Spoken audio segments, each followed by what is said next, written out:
Pasojat mund të jenë edhe diplomatike, por edhe ekonomike. Po pa diskutim, hiç pa e thonë domethënë europarlamentari, pa diskutim që ishte një veti humbur për shkak që pati ngërsh të gjatë institucionale dhe partitë politike nuk arritën të gjenin kompromis për formuar institucione dhe shkuam zgjedhje pas zgjedhjeve. Dhe sot jemi me një situatë thoja gati të njëjtë si në vitin 2025, fillim të vitit 2025. Dhe cilat janë pasojat e një situate të tillë, pra zoti Ukshini? Po natyrisht që pasojat mund të jenë edhe diplomatike, por edhe ekonomike, sepse sa më gjatë që shkon kjo krizë në kohën e ndryshimeve ndërkombëtare, sigurisht që do të ketë pasoja edhe në kuptimin e marrëveshjeve të ndryshme edhe në çështjet e biznesit dhe çështjet e zhvillimit, sepse krejt vëmendja pastaj bartet te gara e brendshme partijake. Dhe shndrohet Kosova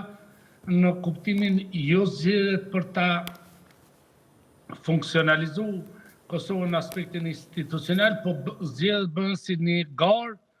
për vetveten, domethënë për ta mund njëri tjetrin, por jo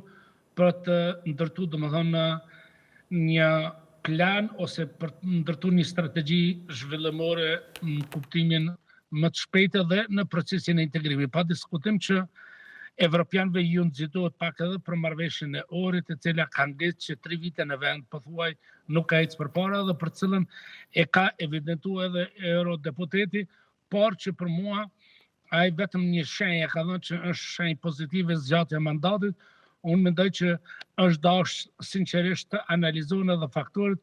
pse kjo marrëveshje nuk ka ecë përpara. Dhe në kuptim të integrime europiane,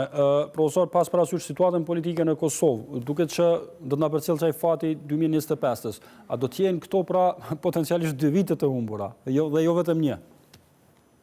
Do të uroja që ne ta zgjidhim këtë ngërsh, domethënë deri në 31 mars të jep gjykata kushtetuese një drejtim dhe pastaj partitë politike tunen dhe ta gjejnë një kompromis për një figurë ose nëse do të me shumë zgjedhje, po prap na përsëritet çështja e 80 votave që nuk kupton domethënë që duhet të ketë një kompromis.